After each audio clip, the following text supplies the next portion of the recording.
हाय दोस्तों, size hear back with another video. और आज के इस वीडियो में हम बात करने वाले हैं Realme XT को कैसे डिक्रिप्ट करते हैं। हालांकि मैंने फोन को इनक्रिप्ट कैसे करते हैं, डिक्रिप्ट कैसे करते हैं, इससे रिगार्डिंग एक डिटेल प्रैक्टिकल वीडियो बना रखा है। आई बटन पे वीडियो मिलेगा, डिस्क्रिप्शन में लिंक मिलेगी वीडियो की, और पिन कमेंट में भी वीडियो का लिंक दे दूंगा, ठीक है। लेकिन ये जो वीडियो है Realme XT के लिए स्पेशल होने वाला है, क्योंकि उसके लिए जो फाइल है वो थोड़ी डिफरेंट होने वाली है, ठीक है। तो जैसे कि आप देख पा रहे हो, यहाँ पर इंक्रिप्शन एंड क्रेडेंशियल में आ चुके हैं हम। तो यहाँ पे फोन इनक्रिप्ट, तो हमारा फोन इनक्रिप्ट है, तो आज हम इसको डिक्रिप्ट करेंगे, ठीक है। तो डिक्रिप्ट करने का क्या फायदा होगा, थोड़ा सा मैं आपको शॉर्ट में बता देता हूँ।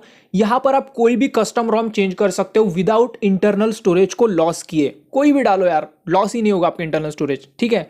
तो चलिए प्रोसेस को स्टार्ट करते हैं। सबसे पहले अपने फोन को स्विच ऑफ कर लेना है और उसके बाद इसको रिकवरी मोड में ले जाना है। तो यहाँ पर हम आ चुके हैं कस्टम रिकवरी में। याद रहे अपने पूरा डेटा का बैकअप बना के रखना, क्योंकि यहाँ पर सब उड़ने वाला है, ठीक है। उसके बाद वाइप पे आना है, फॉर्मेट डेटा पे आना है, यहाँ पे लिखना है YES, देन राइट बटन पे टिक करना है। यहाँ पे पूरा इंटरनल स्टोरेज उड़ जाएगा, फर्स्ट टाइम करना पड़ता है ये।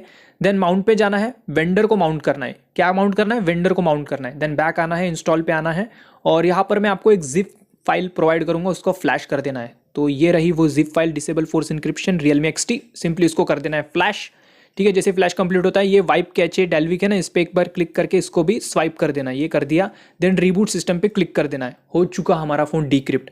अब यहाँ पे जैसे ही आपका डिवाइस डिक्रिप्ट हो जाता है, तो इसके बाद आप जब भी कस्टम रोम फ्लैश करोगे तो आपको फॉर्मेट डेटा करने की ज़रूरत नहीं है। सिंपली आपको रोम फ्लैश होने के बाद ये जो फाइल मैंने अभी दी है, जो फाइल मैंने अभी फ्लैश की है, रोम फ्लैश होने के बाद उसको फ्लैश करना पड़ेगा, देन रीबूट सिस्टम कर सकते हो।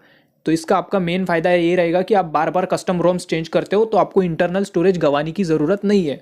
तो यहाँ पर हमारा फ़ोन चालू हो चुका है, लेकिन पता कैसे चलेगा फ़ोन डिक्रिप्ट हुआ है नहीं? तो सबसे पहले सेटिंग में चलना है, सिक्योरिटी में चलना है, देन उसके बाद ये देखिए इंक्रिप्शन एंड क्रेडेंशियल में चलना है। तो ये देखिए फ़ोन नॉट इनक्रिप्ट, मतलब फ़ोन डिक्रिप्ट हो चुका है, ठीक है। फ़ोन नॉट इनक्रिप्ट मतलब यहाँ पर हमारा काम सक्सेसफुली हो चुका है। वीडियो पसंद आए होंगे तो वीडियो को लाइक कर दो, और ऐसे ही ढासू फाड़ू वीडियो से अपडेट रहने के लिए चैनल को सब्सक्राइब कर लो। तो आज के लिए इतना ही, अगले वीडियो में मिलते हैं। लव यू दोस्तों, गुड बाय, टेक केयर।